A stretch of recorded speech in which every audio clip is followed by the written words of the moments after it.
Bueno, buenas tardes a todos.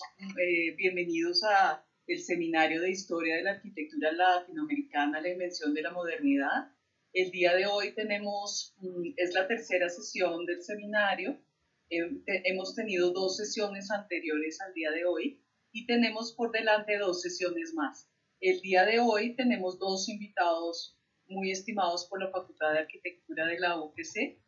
Primero, pues quiero darle el agradecimientos al señor rector, el doctor Marco Tulio Calderón, al doctor Hernán Olano, vicerrectora de la Universidad La Gran Colombia, a la doctora Beatriz Roballo, directora de investigaciones de la universidad, y por supuesto, pues en especial a nuestro decano, el arquitecto Francisco Beltrán Rapalino, quien nos permite estos espacios de reflexión, para compartir, digamos, como experiencias intelectuales latinoamericanas. El día de hoy tenemos dos conferencias. La primera es la conferencia que da nuestra querida arquitecta Zoraida Gutiérrez. Zoraida es nacida en México.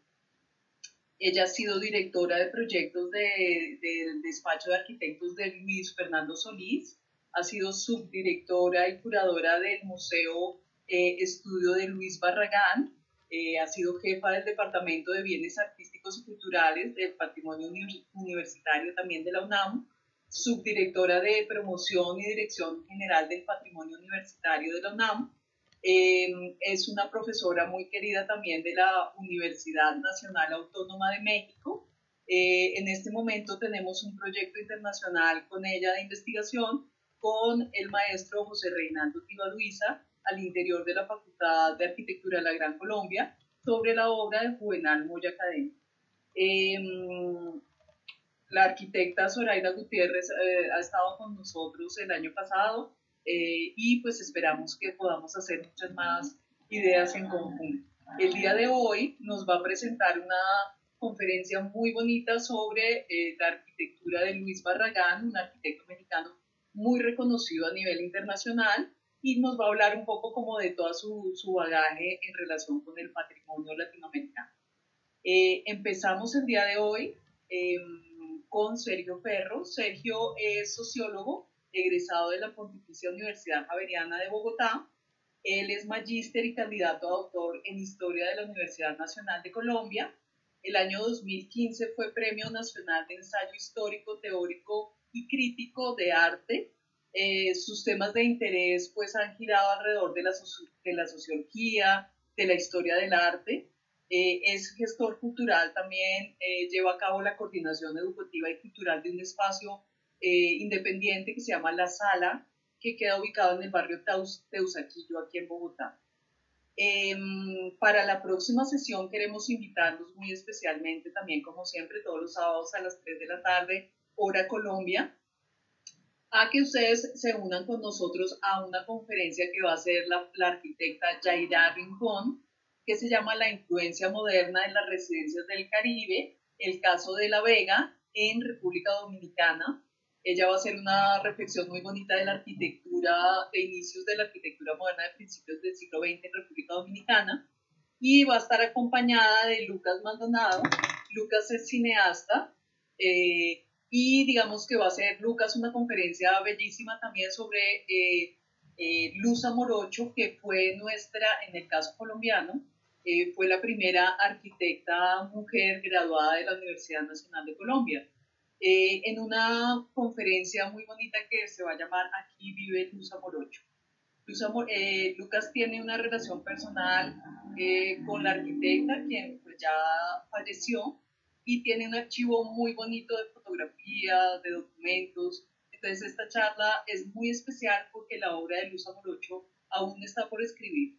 Entonces incentivar a Lucas a que escriba pues, un libro en detalle del trabajo arquitectónico de Luz Amorocho. Entonces a todos darles la bienvenida. Vamos a invertir el orden de las conferencias. Vamos a empezar empezábamos con Zoraida, pero vamos a empezar el día de hoy con Sergio Ferro con una conferencia que Zoraida va a hablar de Luis Barragán y Sergio va a hablar de Marcos Pina. Marcos Pina es uno de estos grandes artistas en Colombia que va a migrar a México y que va a vivir en México, ¿no? Digamos que Zoraida también, ella es directora de la Asociación Civil de la Fundación Marcos Pina. Marcos Pina tuvo muchísimos documentos, entonces ella es como el guardián de ese gran archivo en México que nos interesa mucho desde Colombia, porque pues hay muchos documentos, digamos, de la modernidad que podemos consultar allí. Efectivamente, la tesis doctoral de Sergio pues versa sobre este artista. Entonces, pues, dicho esto, pues darles a todos la bienvenida, agradecerles mucho que estén con nosotros también el día de hoy. Y entonces, pues, Sergio, bienvenido, muchas gracias por aceptar nuestra invitación. Bueno, buenas tardes, muchas gracias. Voy a compartir pantalla.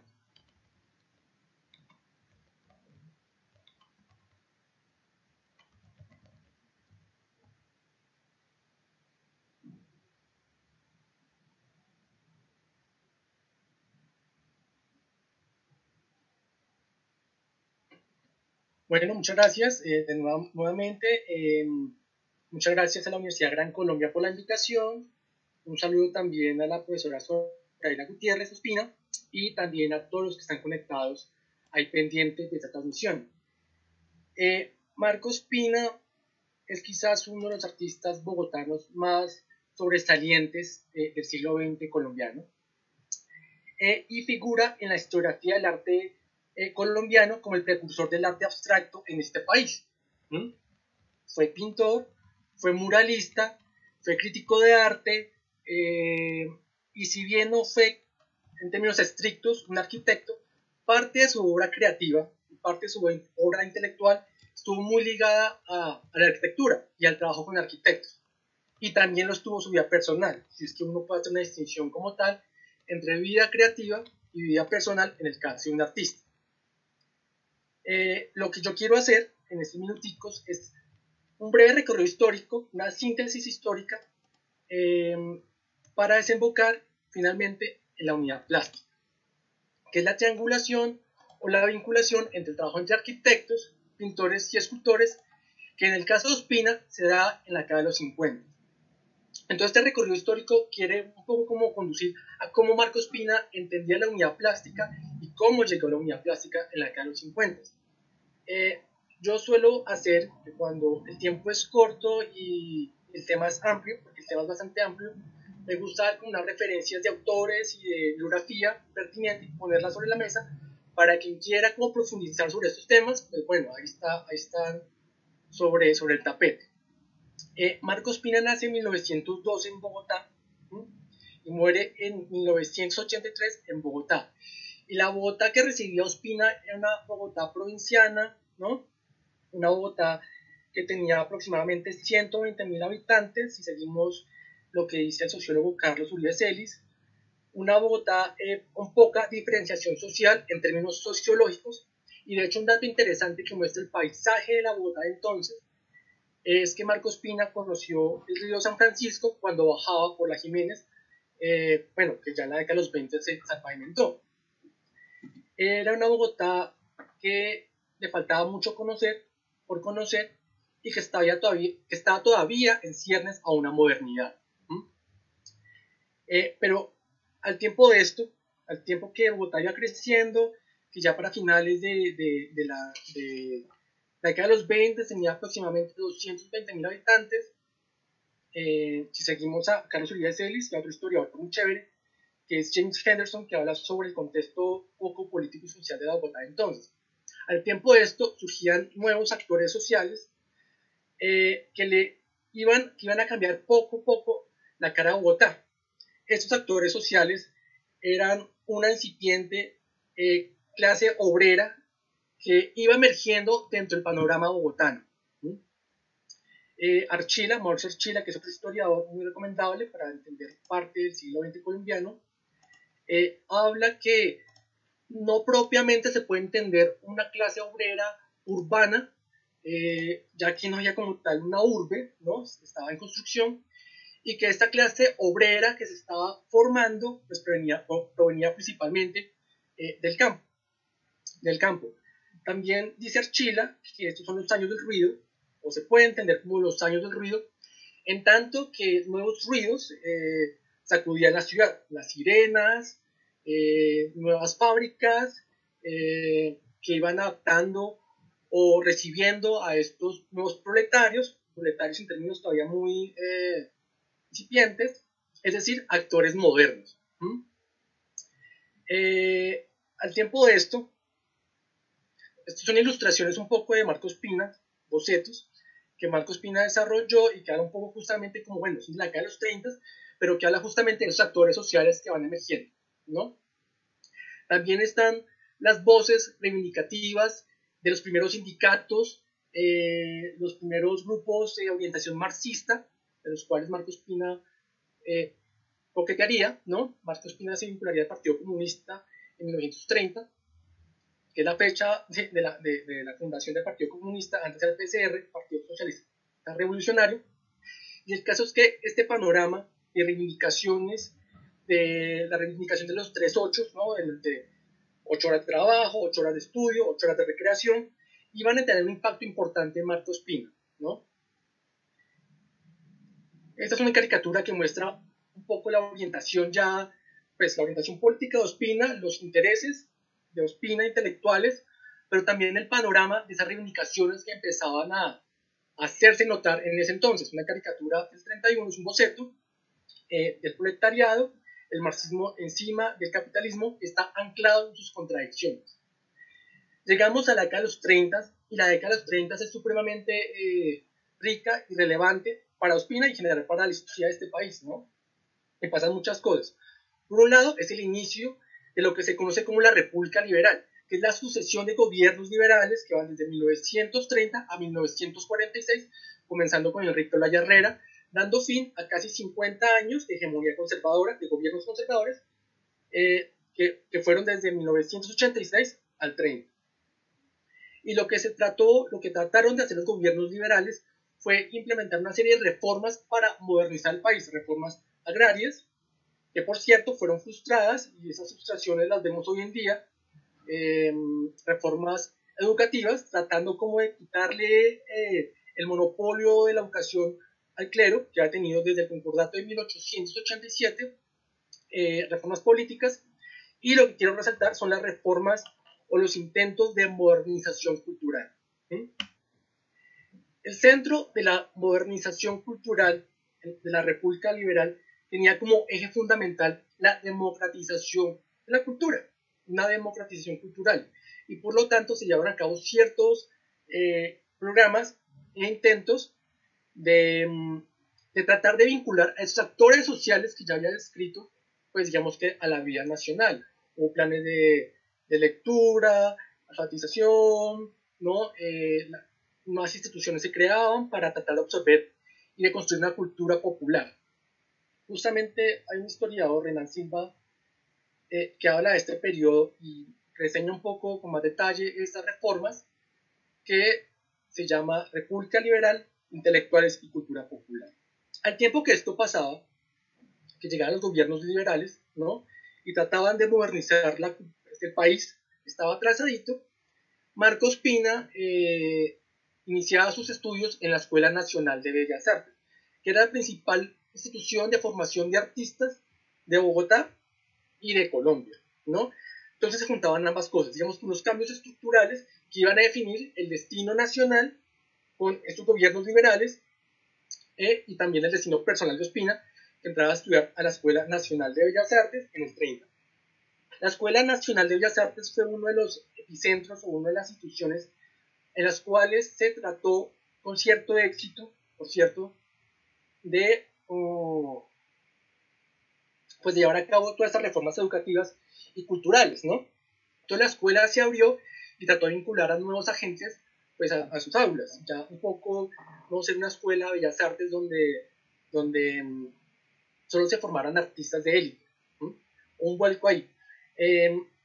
Un ejemplo de esto es que Alfonso López Pumarejo, que va a ser un presidente clave dentro de las políticas, o dentro de esta reforma liberal, con su programa de Revolución en Marcha, y donde se va a radicalizar justamente esta democratización y estas reformas de modernización.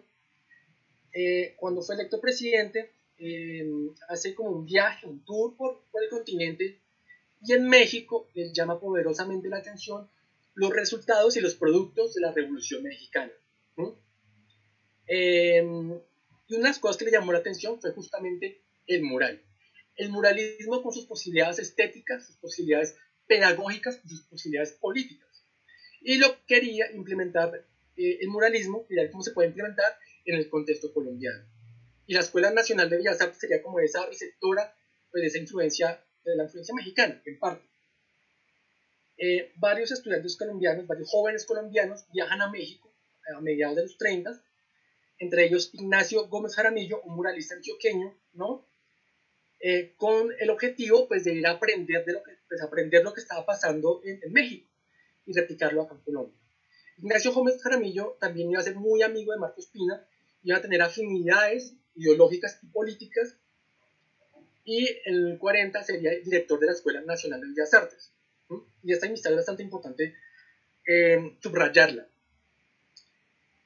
En la década de los 30 este escenario pues, es bastante rico, pues, como bien ya sabemos, hay una transformación de la ciudad, aparece el campus de la Universidad Nacional de Colombia, en esos intentos de modernización, ¿no? Los proyectos de Rother, de Leopoldo Rother, que de hecho el campus de la Universidad Nacional de Colombia, si no estoy mal, es uno de los primeros campus universitarios de su clase en América Latina, si no el primero, habría que revisar eso bien. ¿No? Va cambiando poco a poco el paisaje de la ciudad, se trata de modernizar, sabemos por ejemplo la Biblioteca Nacional, y Alberto Guzferro, es de estos años, y en el 38 la ciudad, Bogotá, cumple 400 años fundada. Y este evento es una oportunidad para modernizar la ciudad, ¿no? Un intento para sacarla como de este atraso, que había una conciencia de atraso, Fabio Zambrano, otro historiador de Bogotá, de esa historia urbana, en un libro, que ahora no recuerdo el nombre, que se llama 1936, bueno, se me olvida ahorita, habla justamente como de todos los acontecimientos y de todo lo que se hizo a propósito de estos 400 años. Hubo varios eventos y hubo una convocatoria a los artistas que quisieran desarrollar ciertos carteles para publicitar y divulgar los eventos y pues este certamen.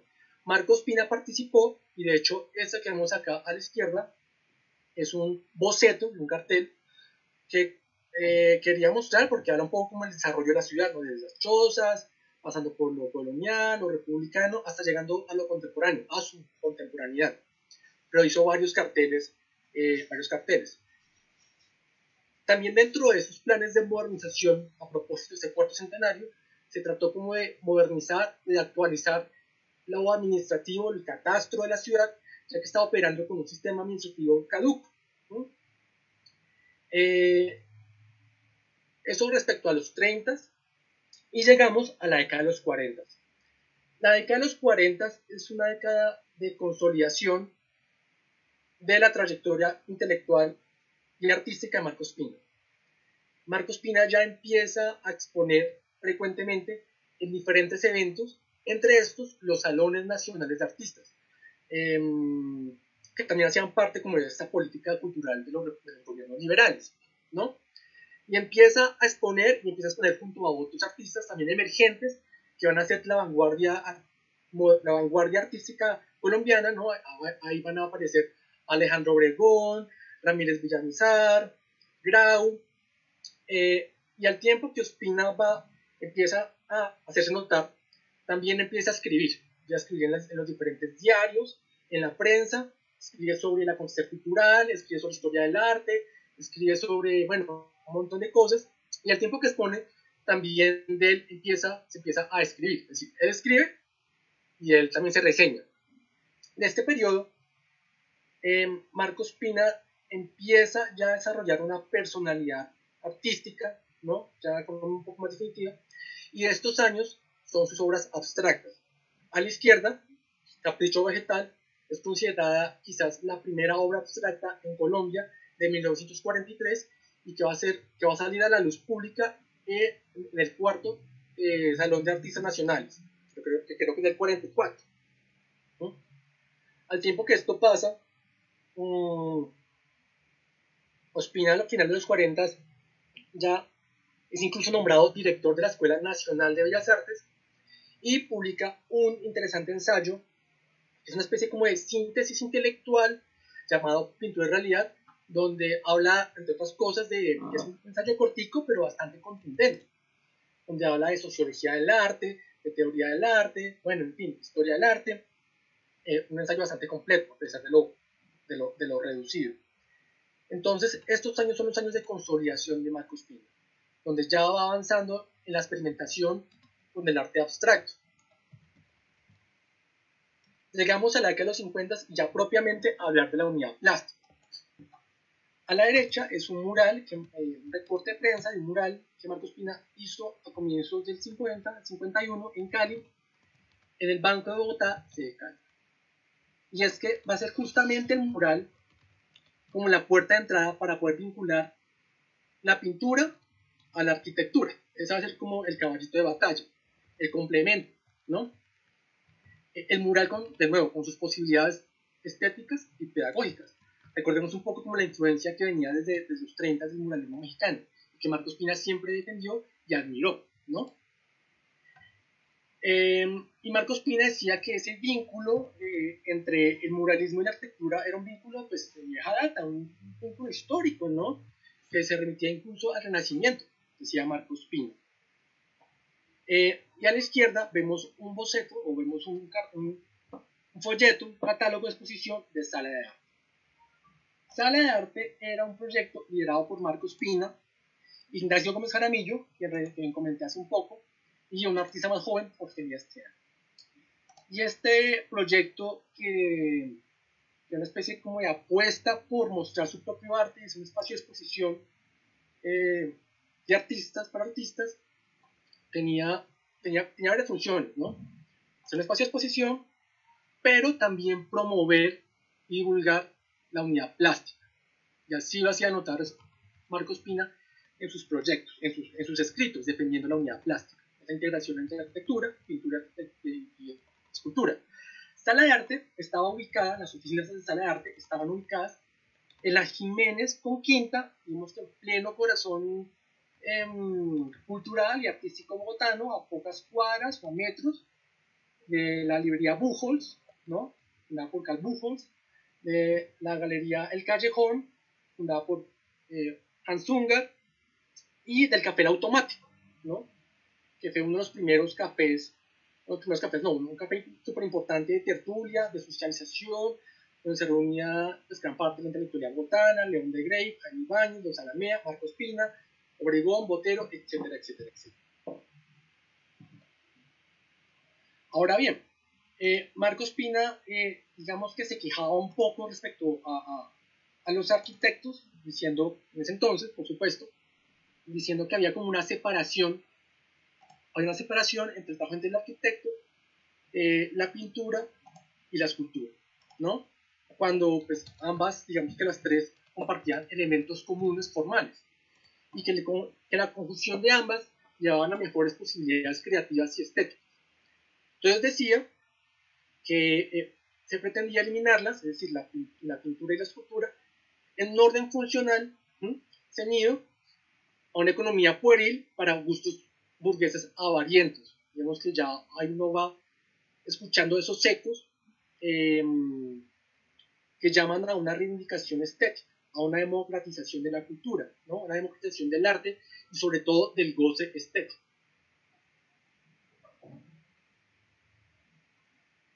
El goce estético tiene como un eje fundamental en ese escrito de Marco Ospina, que es un artículo llamado, que escribió Marco Ospina, Elementos comunes en la arquitectura y la pintura.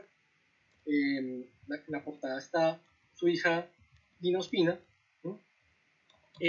La palabra contemplación está en mayúsculas puesto por Ospina, porque la contemplación hacía parte pues, del goce de las artes, era parte del goce estético, ¿no? Tenía que ver también con embellecer la vida, decía Marco Ospina. Pero para embellecer la vida, decía Marco Ospina, había que hacerla mejor.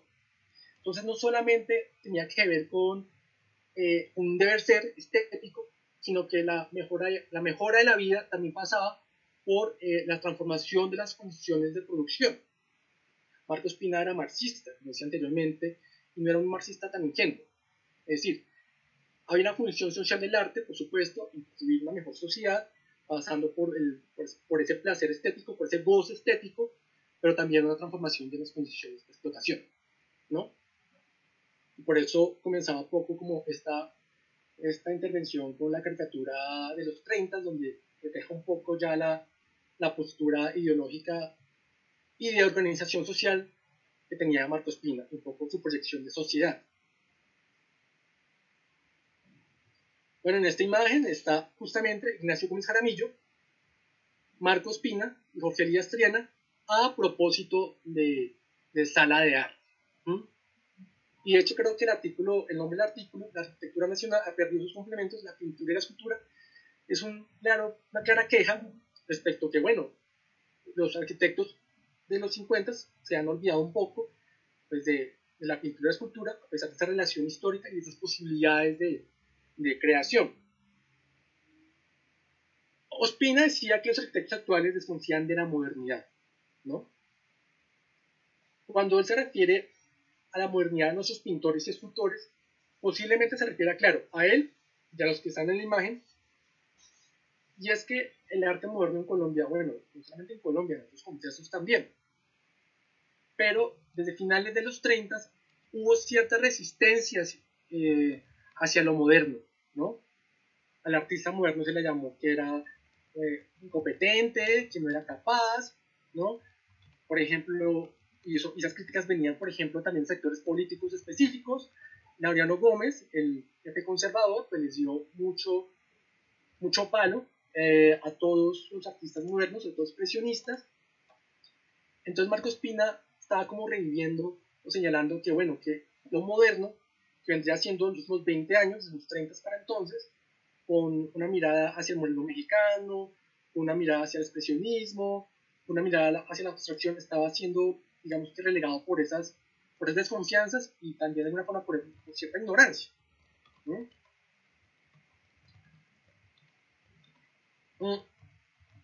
Esta cita es bastante interesante, creo que suma un poco ya la apuesta de Marcos Pina, y es un sector de la pintura moderna llamado abstracta, en la que domina la recta, no es otra cosa que la arquitectura en líneas y colores. Aquí ya vamos como Marcos Pina va vinculando el mural, pero no es el mural meramente heredado del muralismo mexicano, ni el mural de Peronel Gómez, ni el mural de Ignacio Gómez Jaramillo, sino ya es la inclusión de los lenguajes abstractos en el mural. Ya va mezclando un poco su huella. De hecho, ya podemos recordar con ese mural, o con este boceto de este mural, a la obra Capricho Vegetal que les mostré hace un rato.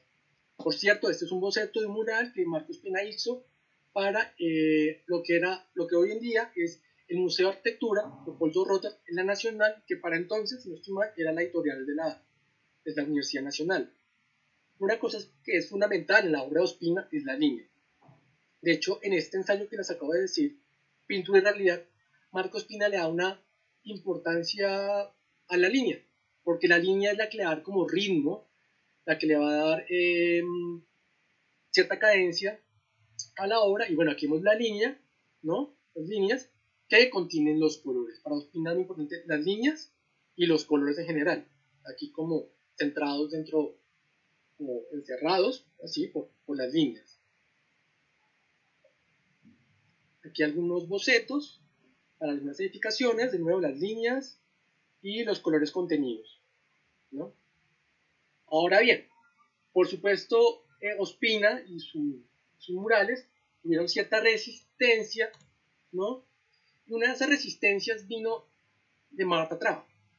Marta Traba, pues una de las figuras más importantes de la crítica colombiana en la segunda mitad del siglo XX colombiano, y una figura también súper importante en el contexto latinoamericano, le dio mucho palo a Ospina. Bueno, no solamente a Ospina, pues, fue bastante fuerte con una generación, la generación que para ella no era la generación travista, que era Obregón, Fernández Villamizar, Otero, en fin.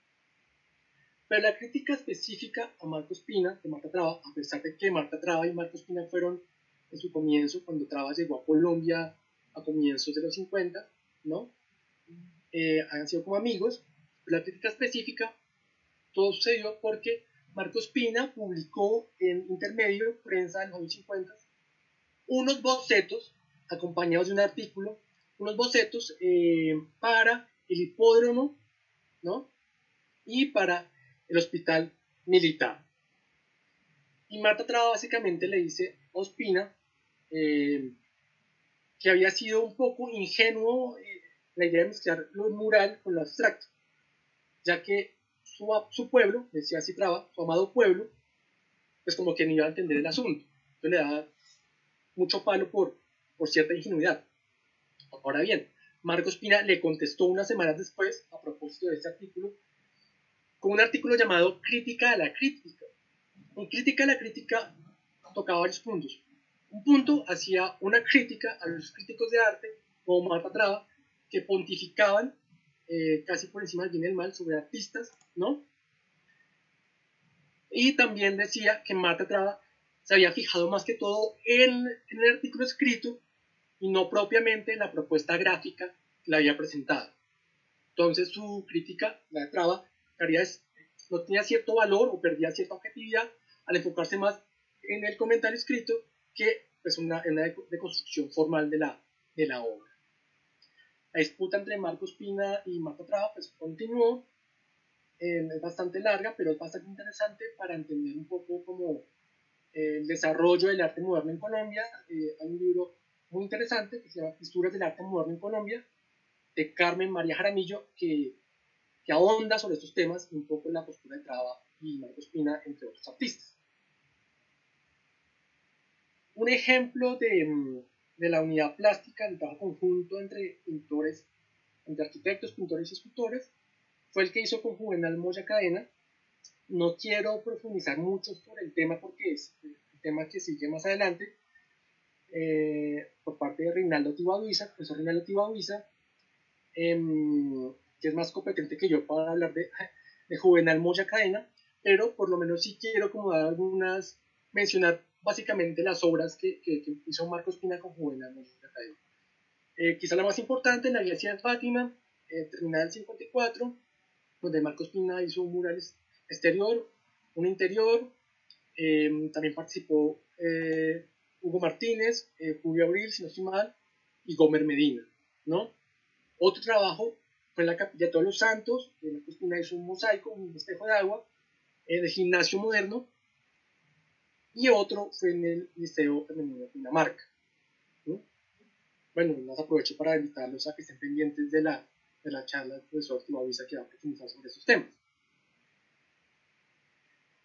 Por otro lado, Marcos Pina también hizo algunos murales para residencias, algunos murales de algunas residencias donde murales ya no existen, pues, lamentablemente fueron demolidas casas, viviendas, otros sí existen. Estas residencias están ubicadas especialmente en la localidad de Teusaquillo. De hecho, por el Parkway, por ahí podemos ver otro mural de los Pina, para los que viven en Bogotá.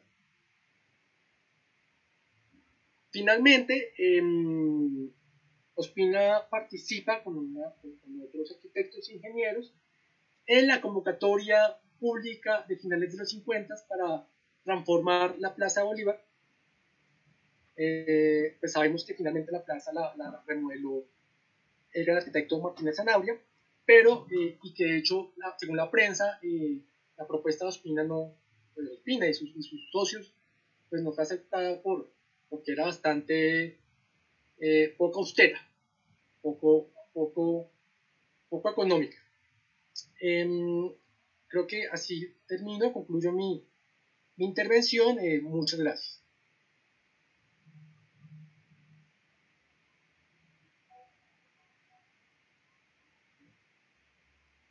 Bueno, muchas gracias, Sergio. Te agradecemos muchísimo tu participación. Ahora volvemos contigo a un ciclo de preguntas.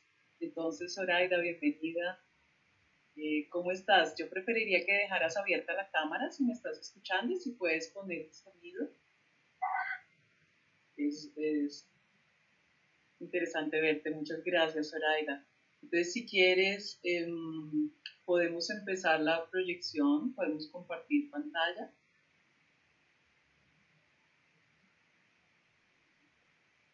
Pues, de nuevo, Zoraida, muchísimas gracias. Muchos proyectos a futuro, ¿no? Seguramente podemos hacer. Ahora sí te doy la palabra.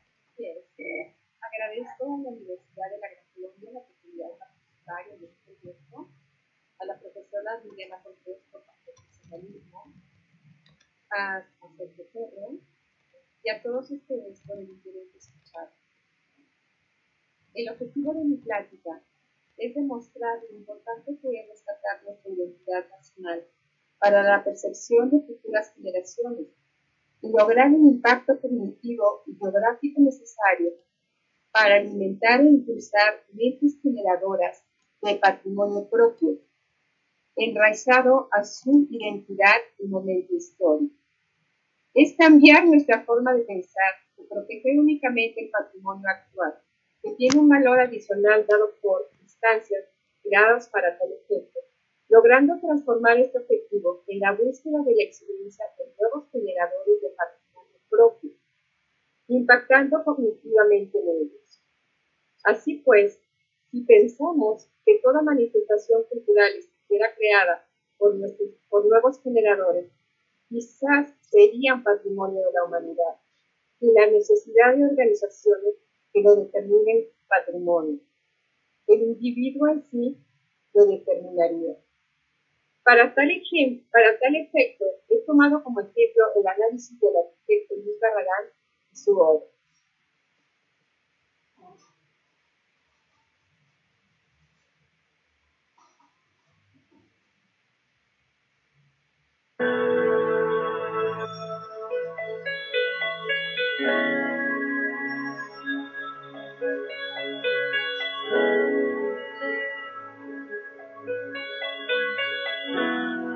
El patrimonio cultural, en su más amplio sentido, es a la vez un producto y un proceso que suministra a las sociedades un caudal de recursos que se heredan del pasado, se crean en el presente y se transmiten a las generaciones futuras para su beneficio. UNESCO. Lo anterior debe tomarse en cuenta desde la perspectiva de la existencia de conciencia del hombre. Viéndolo desde la perspectiva macro, existen dos tipos de patrimonio, el natural y el generado por el hombre. Patrimonio natural. El patrimonio natural es aquel que nos ha heredado el planeta Tierra, siendo parte fundamental para la existencia del ser humano. Patrimonio generado por el hombre. Es todo aquello que una persona genera y posee en el ámbito material, lo tangible, sus pensamientos, lo intangible, y todo lo universal, que incluye ambos. Es decir, todo lo que el hombre ha generado es patrimonio para la humanidad, dando paso a la herencia de las siguientes generaciones. Patrimonio tangible. El patrimonio tangible, o también llamado material, se conforma por todo aquello que puede ser visto o tocado. Por ejemplo, los muebles, los objetos, edificios, etc. Patrimonio intangible. El patrimonio cultural intangible o inmaterial engloba todas las costumbres de una sociedad, aquello que no puede ser tocado, pero puede ser visto, escuchado y hasta ingerido. Visto lo anterior, ¿a qué nos lleva todo esto? Bueno, ¿has escuchado hablar de patrimonio nacional?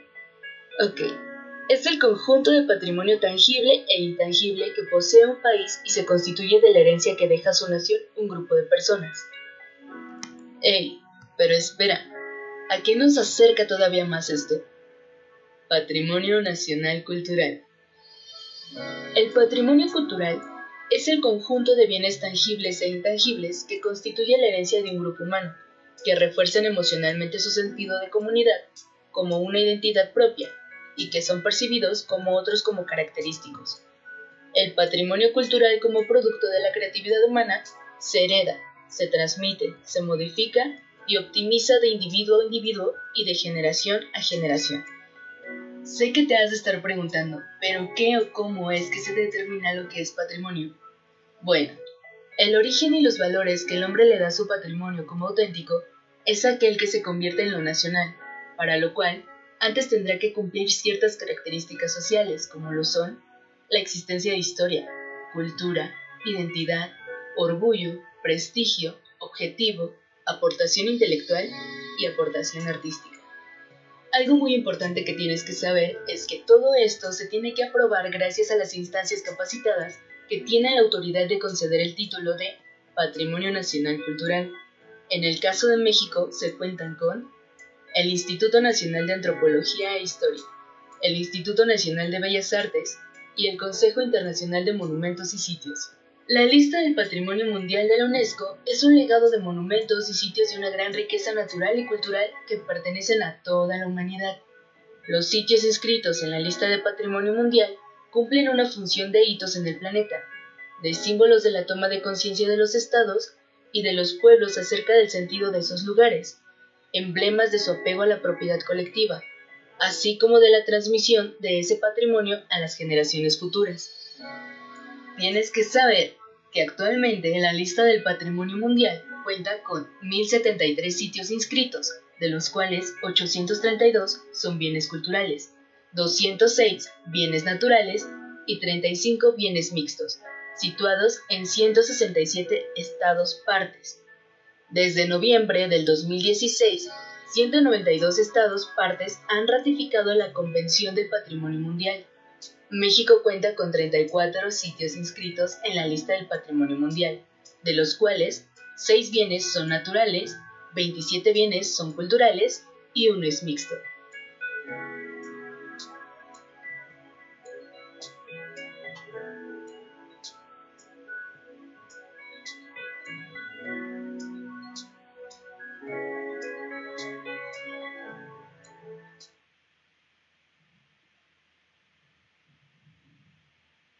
Las sensaciones y percepciones que Luisa Facán recibió desde niño quedaron marcadas por el arte vernáculo, el arte popular, la madera, los caballos, el campo, el paisaje, los jardines, los muros, la luz, el color, los conventos y las haciendas. Y quedaron grabados en sus funciones cognitivas, que sumado a su biografía en la educación familiar, la educación escolar, la educación universitaria, sus viajes, sus amigos, sus lecturas, sus vivencias personales, nos van a llevar al entendimiento de la arquitectura, al entendimiento de la obra de arte arquitectónica. Barragán vive un momento histórico del movimiento regionalista y funcionalista, sin separarse de lo sensorial, pero se ve motivado e impulsado a crear su propia arquitectura, a la que la va a denominar arquitectura emocional. En la suma de lo sensorial más lo racional, busca la elevación espiritual. Solo recibiendo de la arquitectura emocional, el hombre la considera arte. Vamos a ver 2 videos que nos van a mostrar lo cognitivo y la biografía de Rita Barragán.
Con lo que alimentó su alma, Barragán era su arquitectura emocional, sensaciones y percepciones obtenidas a través de observar, sentir y vivir, la belleza, la inspiración, el embrujo, el sortilegio, el encantamiento, la serenidad, la intimidad, el asombro y la amistad.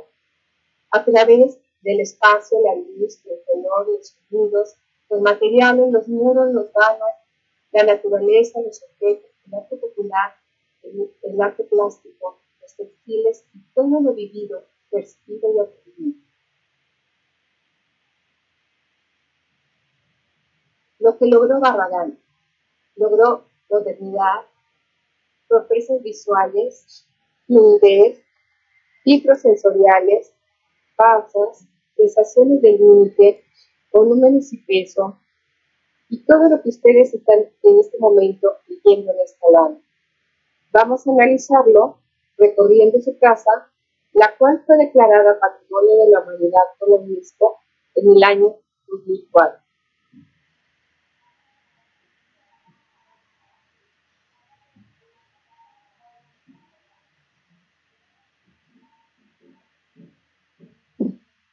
Luis Barragán llega al barrio de Tacubaya, un barrio obrero, maderero, y adquiere el terreno que ustedes están viendo en su totalidad del lado izquierdo, y va a empezar a realizar su idea de arquitectura emocional en la casa que hoy se le denomina la Casa Ortega, la cual también tiene una serie de jardines en las que en estos jardines también quiere desarrollar lo que él busca en su arquitectura del paisaje emocional.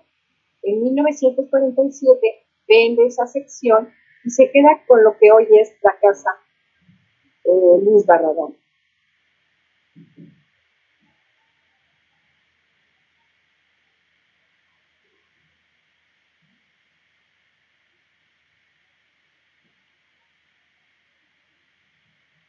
Analicemos su fachada. La fachada de la casa Barragán es una fachada pesada. Predomina el macizo. Los vanos son escasos. Barragán va a buscar esa sensación expectante desde que pasa uno por el frente de su casa. Ese deseo de querer saber qué está pasando más allá, qué sucede adentro, porque yo no puedo ver qué pasa, porque se me viene encima este macizo de pared encima. Tenemos los vanos que son muy escasos, tenemos el estado expectante también con las ventanas que son translúcidas, que no nos permiten ver el interior, pero que Barragán no tiene la cantidad de luz que necesita en el espacio. Vamos a ver también cómo desde la fachada está utilizando el color para los objetivos emocionales y para estar en contacto con Dios. Barragán va a ser una persona muy religiosa, muy católica, y jerárquicamente vamos a verlo aquí en sus volúmenes. El volumen más alto, que es el volumen que está en blanco, donde están los tanques de agua, es el volumen que Barragán, al ponerle el color blanco, logra esa conexión espiritual. Después tenemos el muro anaranjado, este muro que nos lleva al equilibrio, a la adoración, a la alabanza, y que va a ser lo que enmarque la quinta fachada, la fachada de Dios. Y el amarillo, que va a ser lo que está enmarcando el intelecto. La parte más alta que vemos en la fachada de Barragán, el color concreto, está la biblioteca. Es el corazón de la casa y el corazón de la fachada. Es la parte central de la fachada, donde estamos.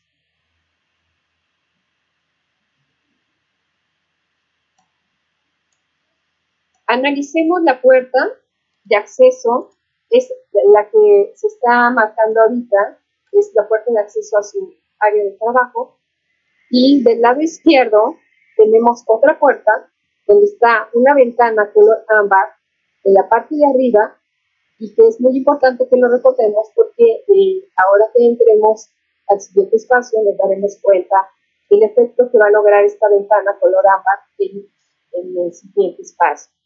Barragán va a lograr la integración absoluta al contexto de su fachada, como la pudieron ver. Recordemos que es un barrio de obreros. Ahí se manejaba la madera. Entramos al vestíbulo de acceso. Este espacio es donde Barragán solía dejar a sus invitados un ratito para que entendieran que estaban llegando a un lugar diferente. El silencio es absoluto gracias a que Luis Barragán pone dobles muros en la fachada. Es la forma que aísla del exterior su templo. Dobles muros. En este espacio podemos ver ya el movimiento cromático que Barragán va a lograr al entrar la luz natural por el vidrio color ámbar y empezar a jugar cromáticamente en el espacio. Vamos viendo cómo se van desvaneciendo los muros y aparecen otros muros. El amarillo desaparece, aparece el anaranjado. Los efectos lumínicos a través de sus lámparas indirectas también van a ayudar a lograr este movimiento del desvanecimiento de los espacios. Vamos a ver cómo el desdoblamiento de los materiales, vean ustedes del lado izquierdo de la fotografía, cómo baja la madera, va bajando la madera y se va desdoblando como una banca conventual. Da la vuelta en la parte de abajo y crean la banca conventual donde pues los que llegan están esperando expectantemente qué está pasando y a dónde voy. Los canales de navegación estén marcados por los recorridos y por los materiales. Aquí estamos viendo el recorrido del canal de navegación de piedra volcánica que nos va a llevar a el centro del siguiente espacio, que es el corazón de distribución de la casa, y que nos remonta a la arquitectura prehispánica. Veamos la altura de este espacio, perdón. Bueno, ya entramos al siguiente espacio. Aquí tenemos la altura, que es diferente en la entrada al espacio, a la altura donde se finaliza la escalera, y la penumbra que se logra ahí es muy diferente a la cantidad de luz que tenemos en el inicio del espacio. Cruzamos esta puerta y entramos al corazón de distribución de la casa. Hay un macizo de color rosa pesado, son dos muros rosas que envuelven las puertas, entonces todo se vuelve pesado, pero empieza el juego cromático que Barragán logra en el espacio con la paleta de colores. Tiene el color rosa, el color blanco, el color negro de la piedra volcánica, este lago o remanso de piedra volcánica al que llegamos al entrar por el canal de navegación. Son descansos de los canales de navegación de la Casa Barragán a través de los materiales. Vemos cómo se va desmaterializando el muro rosa y el muro blanco va desapareciendo, se va pintando de color.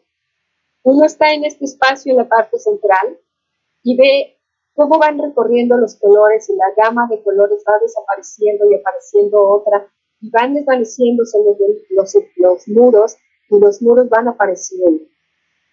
Gracias a la obra, en la fotografía de la derecha, estamos viendo la obra de Chucho Reyes.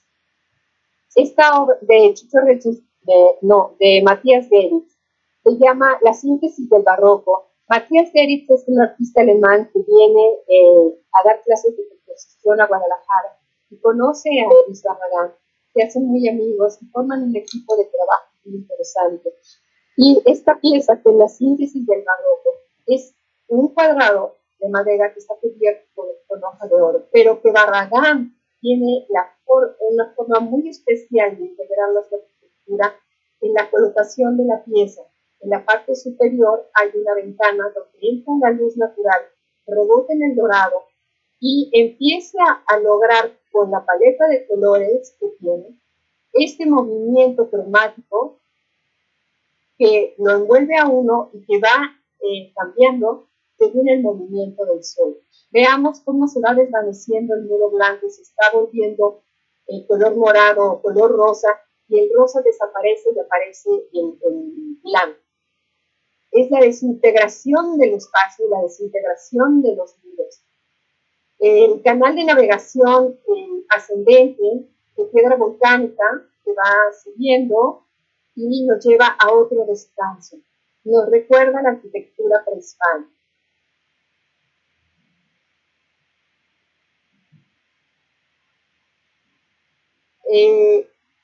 Al fondo de la imagen anterior vimos una puerta color rosa, en el muro color rosa, una puerta de acceso que es mayor en tamaño a las otras puertas. Nos indica que el acceso siguiente es por ahí.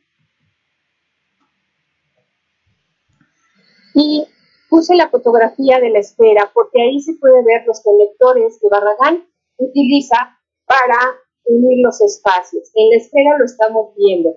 Es un espacio que contrae, es un espacio que nos está generando el deseo expectante de saber qué está pasando. Es menor, la altura es menor, el espacio es muy pequeñito. Por eso tuve que utilizar la esfera para que ustedes lo puedan apreciar. Ese conector que nos está asfixiando, que nos está concentrando totalmente para llegar a salir de ahí y ver una altura mayor de lo que realmente existe. La altura que tiene el espacio que sigue es de 6 metros. Sin embargo, en la esfera lo podemos apreciar, y al cruzar nosotros el conector arquitectónico, vemos que sentimos que la altura es mucho mayor. Barragán va a empezar a utilizar las esferas de concentración de espacios gracias a su amigo y maestro del color, Jesús Reyes Ferreira, Chucho Reyes. Chucho Reyes fue uno de los grandes anticuarios de México y tenía en su casa una cantidad muy grande de antigüedades y de esferas por todos lados.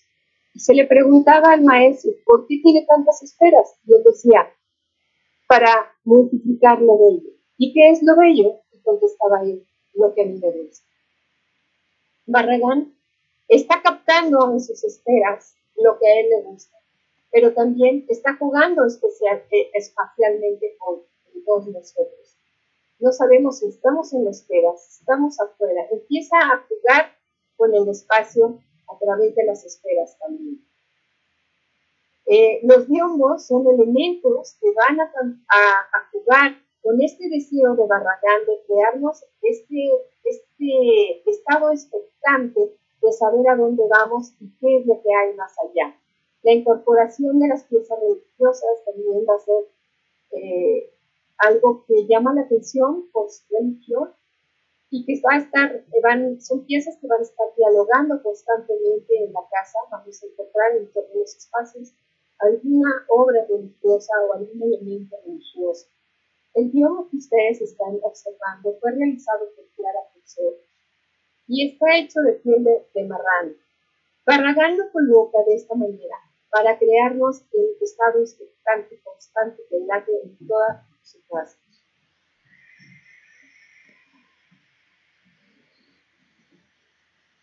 Entramos al siguiente espacio desde el ventanal. Aquí podemos ver cómo Barragán empieza a incorporarlos al jardín y no sabemos si estamos en el jardín o en la casa. Luis Barragán decía que las casas deberían parecer jardines y los jardines deberían parecer casas. Empieza a jugar con nosotros visualmente. Estamos afuera, estamos en el adentro. El diálogo constante del jardín con el espacio.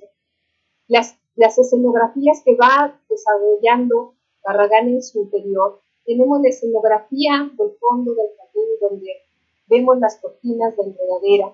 Después tenemos la escenografía de un espacio de remanso entre el jardín y el ventanal. Después del ventanal, si corremos la cortina, hay otra escenografía. Y si nos vamos hacia adentro de la sala, pues estamos viendo otro volumen importante donde el muro es grueso y nos está enmarcando otra escenografía. Barragán va a diseñar de adentro hacia afuera. Recordemos que cuando Barragán empieza su arquitectura nacional, para él el lema es: los muros son el cobijo del alma. Se olvida de los ventanales de gran magnitud de la arquitectura funcionalista y se va al interior de los espacios. Los muebles van a tener un diálogo constante, así como todos los objetos de la casa, y va a ser un diálogo constante entre los objetos, pero también entre su historia, entre lo que le gusta, entre lo que aprendió, entre sus pasiones. Es un diálogo constante entre los objetos en cada espacio, el constante del mobiliario. Estamos viendo un fascistol del lado izquierdo, un mueble que es totalmente eclesiástico. Es un mueble que es un constante en la arquitectura de Barragán desde las primeras casas que empieza a hacer en Guadalajara. Este mueble se utilizaba para colocar los libros de coro y Barragán lo utilizaba para poner objetos que eran regalo para sus amigos cuando iban a visitar.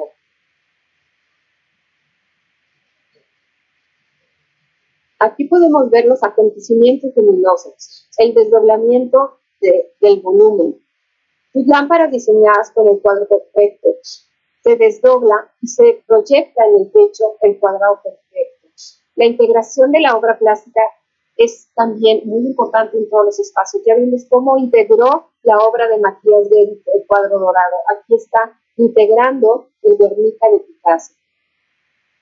Hay otros elementos importantes que también dialogan, como la escultura que está en el librero, esta escultura clásica, o lo vernáculo, como el banquito que tenemos en la parte de arriba. Seguimos en este otro espacio donde la fotografía está más grande y vemos cómo los muros se sienten gruesos. Es un ambiente conventual. ¿Cómo logra Barragán que nos sintamos protegidos en estos muros tan gruesos que nos lleven a los conventos? A través de su diseño.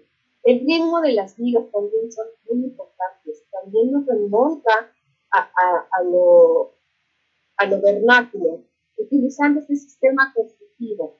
En este tiempo no se utilizaba la viga de madera y el tablón, ya eso había pasado a otro término, porque ya se usaban las losas de concreto. De hecho, la casa está en la parte superior con losas de concreto, pero va a recuperar este sistema constructivo y va a recuperar la proporción conventual de que en una viga, entre una viga y otra viga, está una viga acostada. Observamos el biombo, observamos que los espacios no son cerrados. Tenemos un muro bajo, pero estamos comunicados con el espacio que sigue. Nunca cierra los espacios, es como un gran espacio, pero ¿estamos o no estamos? ¿Y estamos allá o no estamos? ¿O dónde estamos? Aquí estoy integrando una obra que es de José Clemente Orozco, también a este espacio de la sala, y Barragán solía jugar con este cuadro porque decía que el arquitecto que llegara a ser estos volúmenes sería el mejor arquitecto del mundo. Y pues realmente está imposible porque las sombras están invertidas. Seguimos con el flujo espacial. Tenemos una puerta, no sé si podemos regresar la otra imagen. Aquí está una puerta de madera que es la que nos va a permitir entrar a su área de trabajo, pero la quiero mencionar porque en un momento entraremos por ahí, ya no se ve la puerta. Seguimos al siguiente espacio, vamos hacia su biblioteca. El primer espacio que compone la biblioteca es un espacio más restringido, un espacio que nos lleva a la concentración. Barragán sabía perfectamente que la concentración se daba en los espacios más pequeños, por eso nos hace los conectores espaciales que comunica cada uno, porque entonces ahí estamos en la concentración absoluta de saber, de querer saber qué es lo que pasa más allá. Nos tiene en el estado expectante. El diálogo de las obras de arte también, les decía yo, que es fundamental. Este cuadro, que es un cuadro, se llama El homenaje al cuadro azul, de Joseph Albers. Joseph Albers es un artista alemán que va a escribir toda la teoría sobre la sobreposición de los colores, pero aparte va a ser amigo de Luis Barragán. Y le obsequia este cuadro, homenaje al cuadro azul, no se sabe si lo obsequia o lo tiene Barragán, pero bueno, Barragán lo tiene. Y está dialogando con otro que está en la sala, que es el homenaje al cuadro amarillo, que no lo vimos en la fotografía, pero que está dialogando también con el cuadro amarillo que está del lado izquierdo de la fotografía superior, que fue realizado por Luis Barragán, por Chico Reyes y por Matías de. El cuadrado dialoga en todos los espacios. Las figuras clásicas dialogan en todos los espacios. Les comenté de la escultura clásica que se vendía en el librero de la sala, que está dialogando con el pie que tenemos aquí sobre el escritorio. Y también podemos apreciar el premio máximo de arquitectura que recibe Luis Barragán. Seguimos al siguiente espacio. Y la entrada, otra vez, está enmarcada por un duomo. Nunca entraremos a un espacio de Barragán de nivel. Nos hace girar a la izquierda o a la derecha, una costumbre musulmana que recupera en su arquitectura y que le sirve para crear esta sensación expectante de a dónde vamos, qué queremos ver, a dónde nos dirigimos. Y llegamos al máximo espacio de la creación. Barragán sabía que la altura mayor de los espacios crea la sensación de la creatividad, o sea, hace que la sensación de la creatividad sea mayor. Aquí es donde se hacían los proyectos, donde se corregían los proyectos arquitectónicos y donde salían las ideas maravillosas para el taller. Todos los espacios giran alrededor de la biblioteca. Aquí podemos ver el desdoblamiento de los materiales. Vemos cómo se va desdoblando la escalera. Vamos subiendo la escalera y se desdobla hacia arriba y se incorpora la puerta que nos conduce al cafán. Ese es el desdoblamiento de los materiales que Barragán logran sus espacios emocionales. Si vemos el plano que está del lado izquierdo,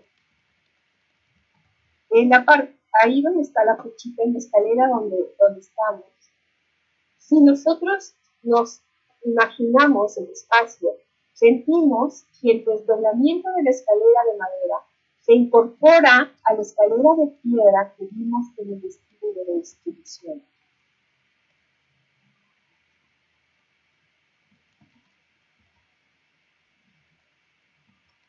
Viendo desde otro ángulo el espacio, vemos cómo Barragán integra los espacios. Estamos en los espacios, pero no estamos en el espacio.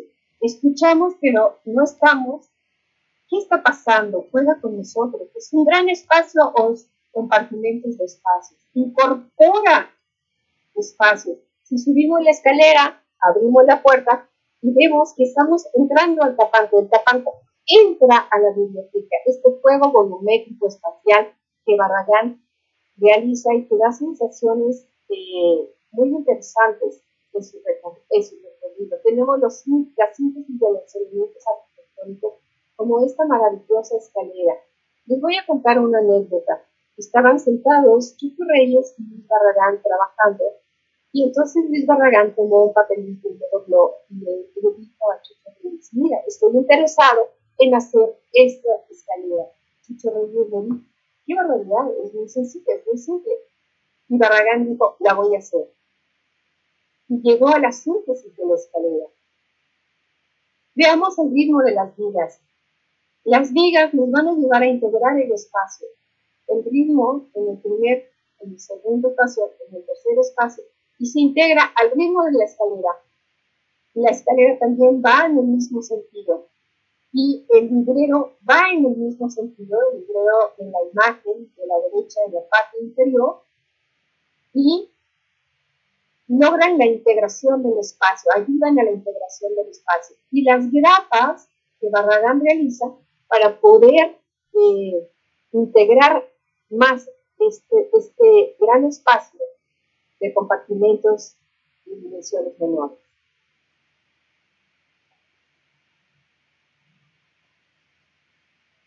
Les recuerdo la puerta de madera que les comenté, nos lleva a este conector arquitectónico. Vean la altura del conector, estábamos en la biblioteca, la altura mayor, y entramos a este espacio, que es un espacio de un conector muy bajito, en el que nos está creando otra vez ese estado expectante, ese deseo de saber hacia dónde me dirijo.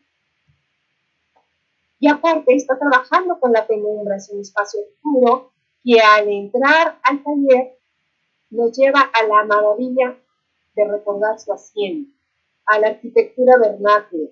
El ritmo de las vigas es diferente, el manejo del color. Aquí podemos ver cómo se va desvaneciendo nuevamente los muros de color y aparece otro color, cómo el volumen, cómo el macizo desaparece. Es algo encantador realmente.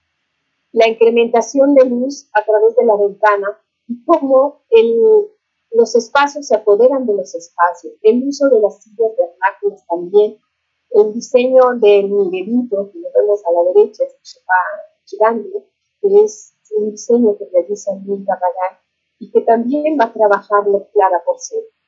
Clara Porcel, una cubana que llega, diseñadora inicial, que llega a México a trabaja con Luis Barragán un tiempo, y es la que hace ese gran dibujo que les decía yo de piel de marrano. Estamos aquí en el taller de trabajo, aquí era donde estaban los investigadores, aquí era donde Luis Barragán se dibujaban los proyectos. Veamos cómo los moduladores de luz también van a servir para que controle la luz como él quiere y maneje el color también como él quiera para lograr los efectos que él quiera. Él es el dueño de todo, el dueño del color, el dueño del espacio, el dueño de la vida.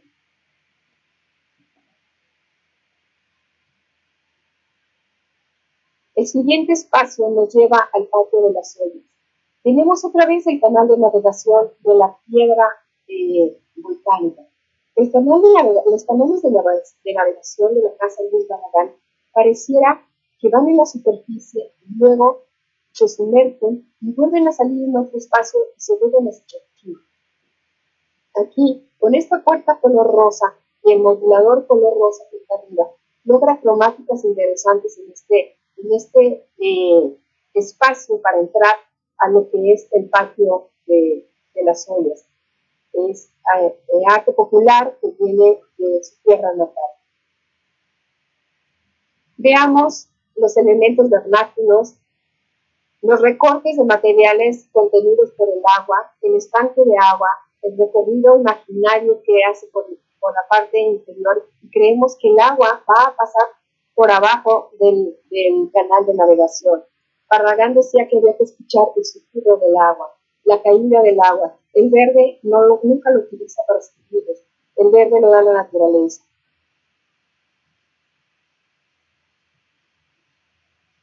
Llegamos al jardín, otra vez el canal de navegación, estos jardines selváticos que Barragán hace y que a manera de enredaderas, que jugando con las enredaderas y diseñando con las enredaderas y con los árboles y manejando las raíces de ellos, domina totalmente el jardín y colocando algunas figuras que van causando sorpresas en el recorrido. Va a integrar también las copas de los árboles de las propiedades que están alrededor, como una costumbre japonesa, y la va a retomar, y llega un momento en que no sabemos dónde empieza el jardín o dónde termina.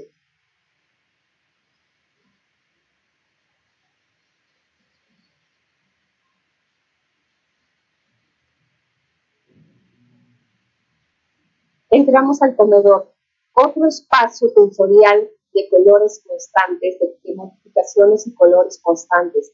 El acontecimiento luminoso, esta lámpara cuadrada que Barragán diseña y que logra otra vez el efecto lumínico en el cual el reflejo del cuadrado en la parte superior se come el espacio, parece que invade el techo, se desvanece, se integra entre ellos, entre la luz y el color, los espacios. Tenemos los contenedores, el diálogo de los contenedores espaciales, las dos esferas están dialogando, una habla con la otra. ¿Dónde estamos? Estamos en la esfera, estamos en el comedor. ¿En qué esfera estoy? ¿En dónde me reflejo? El tamaño de las ventanas también aquí es diferente.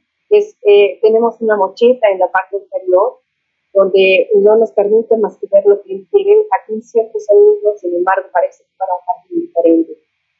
Todos, el comedor tiene una cromática que está totalmente integrada al cuadro de Chucho Reyes que tenemos aquí, el arcángel. Este cuadro, los colores que tiene el cuadro son los colores que tiene el espacio.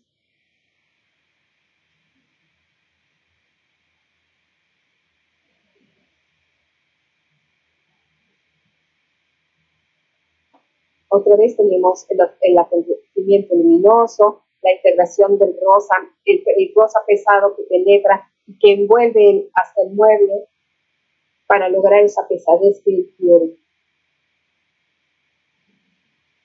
Entramos al siguiente espacio, el antecomedor, más pequeño. Necesito la concentración, el espacio es menor, tengo dos platos que están dialogando entre ellos que dicen soledad, es la conexión con Dios, el lugar para meditar. La ventana es menor, no me permite ver más allá que el cielo.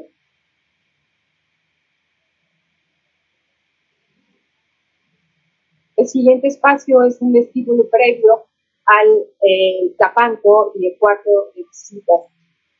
Veamos cómo integra esta pieza dorada Barragán, y que en la parte superior tiene un tragaluz de luz, que al entrar la luz, rebotar en el dorado o en el amarillo, la cantidad se va a multiplicar y va a empezar a lograr otra vez este movimiento cromático en este espacio, este desvanecimiento de los muros y cómo los muros vuelven a surgir.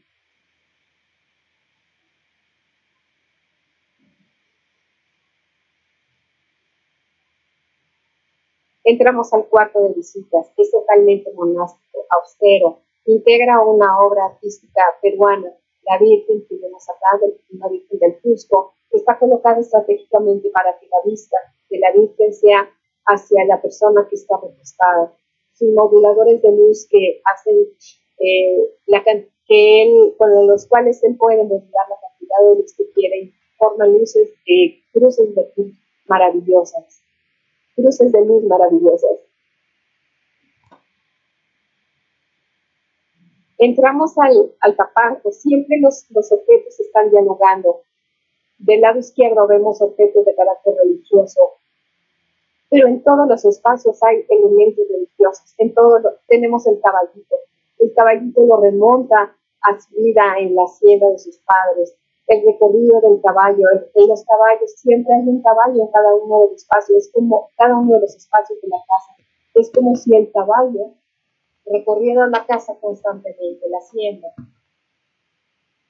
El manejo de los moduladores de luz, la integración con la librería, este espacio es el que se incorpora a la biblioteca, es el espacio que entra dentro de la biblioteca y que logra este movimiento espacial en el que los volúmenes se meten y salen entre ellos.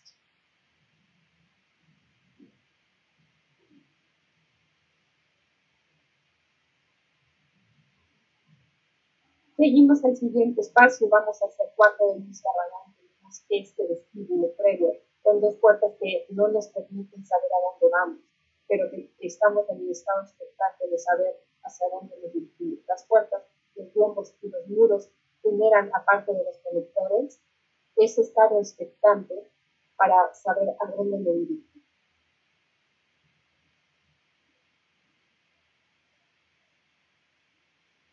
Entramos al cuarto de Barragán, del lado izquierdo podemos ver el conector. Barragán va a jalar la luz del vestíbulo de acceso, la luz natural hacia su cámara, para poder lograr una iluminación mayor. Otra vez, en los elementos artísticos religiosos incorporados a su arquitectura que están dialogando constantemente en todo el espacio. El biombo que no nos permite entrar directamente. Los elementos de arte sacro. Vean los muebles son una constante, siempre son iguales los muebles, son una constante en los espacios. Los objetos religiosos, aunque no es el mismo objeto, pero está dialogando con el otro, porque son de carácter religioso. ¿No? Las lámparas de Barragán para los efectos lumínicos. Y entramos al cuarto, el cuarto blanco. Este espacio es donde llegaba la gente más especial, la gente que yo le estimaba más, era el cuarto blanco el que él les otorgaba. El cuarto blanco simboliza lo espiritual. Tenemos la colocación de una obra también de Matías Geri, El día y la noche, que está colocada de manera estratégica para que entre la luz natural, rebote en la parte dorada del cuadro y lograr otra vez este juego cromático que hace Barragán en sus espacios. Barragán sabía perfectamente que al entrar la luz natural y se rebotaba en el blanco, la cantidad de luz se duplicaba, pero con el amarillo, el dorado, la cantidad de luz con el blanco se duplicaba, y con el amarillo y el dorado se multiplicaba.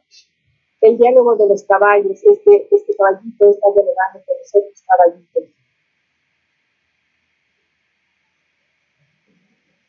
Otra vez los caballos, moduladores de luz. Aquí es muy interesante lo que logra Luis Barragán, porque parece que da la vuelta, pero el jardín que estamos viendo donde está el modulador de luz es un jardín de la casa de Pinto, pero Barragán estratégicamente mete el volumen a la otra casa, al otro espacio, y logra este envolvimiento del jardín de su casa.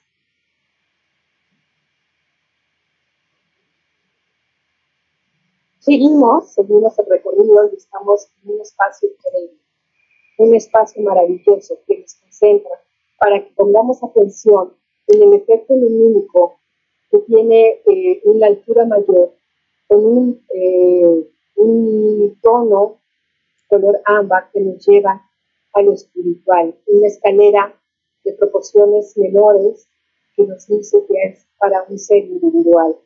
En la esfera de concentración de espacios, el Cristo que tenemos del siglo XVII, en caña del lado derecho, las lámparas de Luis Barragán, este espacio es previo para entrar al lugar más maravilloso. Esto lo va a lograr, este cambio de luz lo va a lograr gracias a que tiene un muro color amarillo y un muro color blanco, y entra una luz natural a través de una puerta, también color ámbar de vidrio, que permite que entre en la luz y nos genere este cambio de tonalidad en este espacio. Y nos lleva al lugar más maravilloso, a la quinta fachada, la fachada de Dios. Vemos la desmaterialización de los muros, cómo los muros se ponen a los muros, cómo el color envuelve a los muros y parecen que los muros se están desvaneciendo. Es el espacio que contiene el todo. Estoy enmarcando el cielo, estoy comunicándome con Dios a través de la volumetría, a través del color, a través del movimiento de las sombras, de la luz.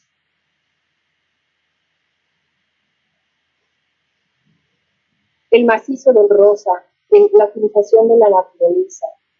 Es un desenlace espacial. Es el contacto con el firmamento.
Muchas gracias. Ya terminamos. Bueno, muchísimas gracias, arquitecta Zoraida. Muchísimas gracias por toda la presentación, muy inspiradora, muy bonita. Si quieres podemos dejar de compartir pantalla en este momento, gracias. Sergio, si puedes abrir tu cámara, te agradeceríamos mucho. Tenemos algunas observaciones, algunas preguntas del público. Entonces vamos a comenzar con un comentario que hace el arquitecto Carlos Niño, Murcia. Arquitecto Carlos Niño, bienvenido al auditorio, espero estés todavía por acá con nosotros. El arquitecto comenta que, bueno, te hace un comentario, Sergio. Sería interesante ver más en detalle la propuesta de Marcos Pina para la Plaza de Bolívar. No sé si nos quieras comentar un poco más sobre este proyecto.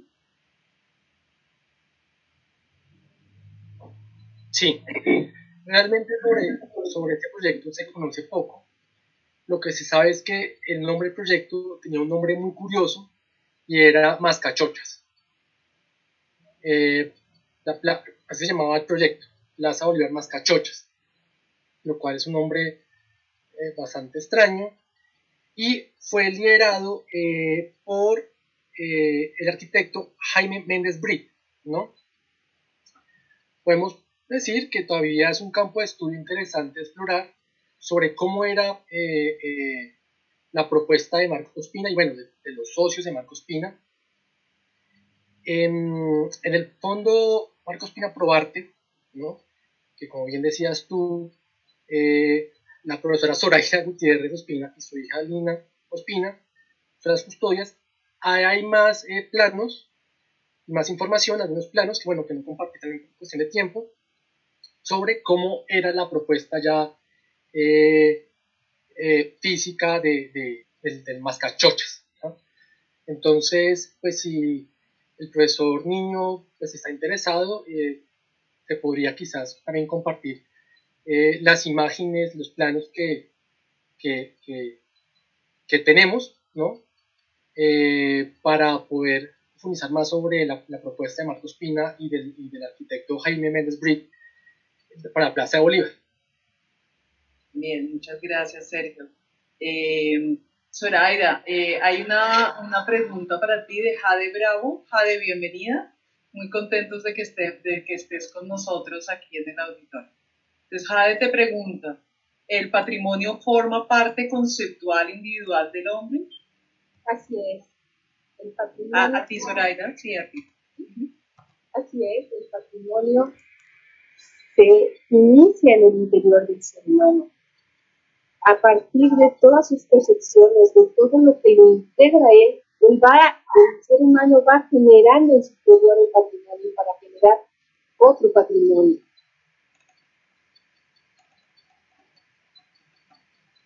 Bien, muchas gracias, arquitecta Zoraida. Creo que sí.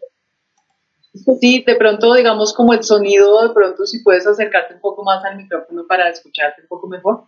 Hay una pregunta para Sergio. Sergio, Luz María Ariza te pregunta respecto al gusto que tenía por el tema telúrico en sus obras, quisiera saber si pudieras ampliarnos un poco más sobre este tema. Sí, Marcos Pina tenía un gusto por lo telúrico, por el campo. Marcos Pina se formó, digamos que en medio de varias generaciones de artistas, ¿no?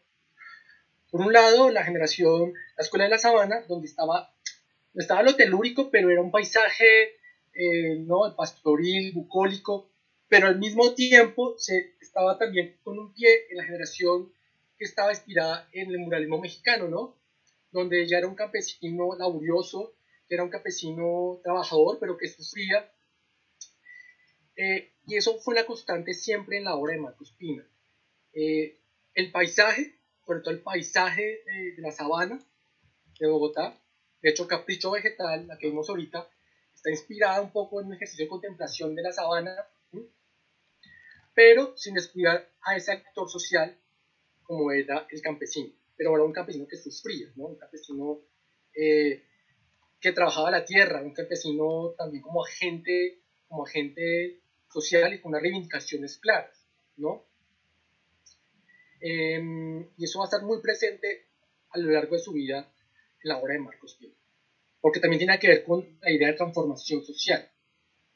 Entonces yo creo que la idea de lo telúrico de Marcos Pina está mediada por estar en medio de varias generaciones de artistas, y de cada generación toma un poco, pero sin duda esa influencia de lo propio, de la generación de lo propio, ¿no? Donde el campesino y lo telúrico tienen un papel fundamental, va a impactar bastante a Marcos Pina. Te comenta Sergio, el arquitecto Carlos Niño, te hace un comentario, te dice que Mascachochas era el apodo del presidente Tomás Cipriano de Mosquera, iniciador del Capitolio. Sí, sí. De hecho le decían Mascachochas a Mosquera porque en el 24, en 1824, si no estoy mal, le dan un tiro, bueno, sufre un accidente y un tiro atraviesa la mandíbula de Mosquera y queda haciendo sonidos extraños con la mandíbula y movía la mandíbula extrañamente, y por eso el apodo de Mascachochas a Tomás Cipriano de Mosquera, que las chochas eran también como unas monedas. Entonces por esas formas extrañas de Mosquera de mover la boca, le pusieron el apodo de Mascachochas a Mosquera. Pero un comentario como aparte, como para complementar lo de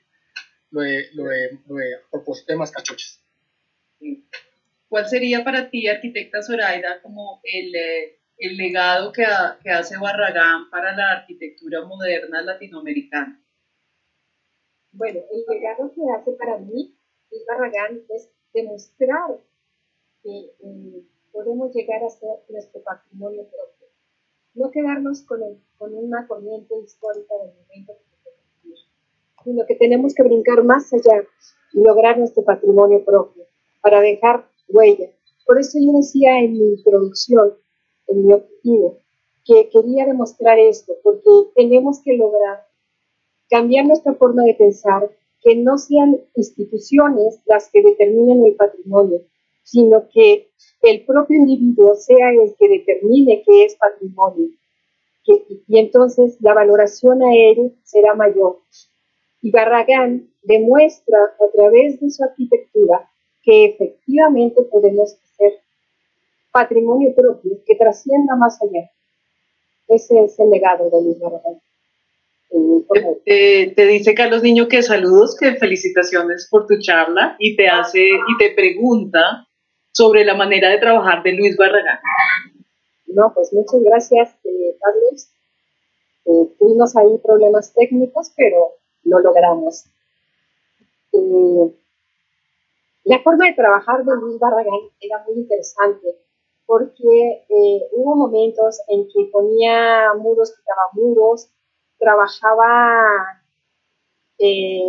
a manera bueno, hacía sus proyectos arquitectónicos, hacía los planos, hacía todo su estudio, pero para lograr sus efectos llegaba a poner hasta muros de papel de China, donde quería lograr los efectos y los quitaba y ponía otros. Y por ejemplo, en la Capilla de las Capuchinas, una de sus grandes obras, pues se vio en la necesidad para lograr el efecto de la cruz, en la necesidad de demoler el muro que ya había desarrollado. Está ensayando constantemente con los espacios. Su casa nunca deja de estarla transformando, siempre estarlo queriendo lograr algo diferente dentro de él.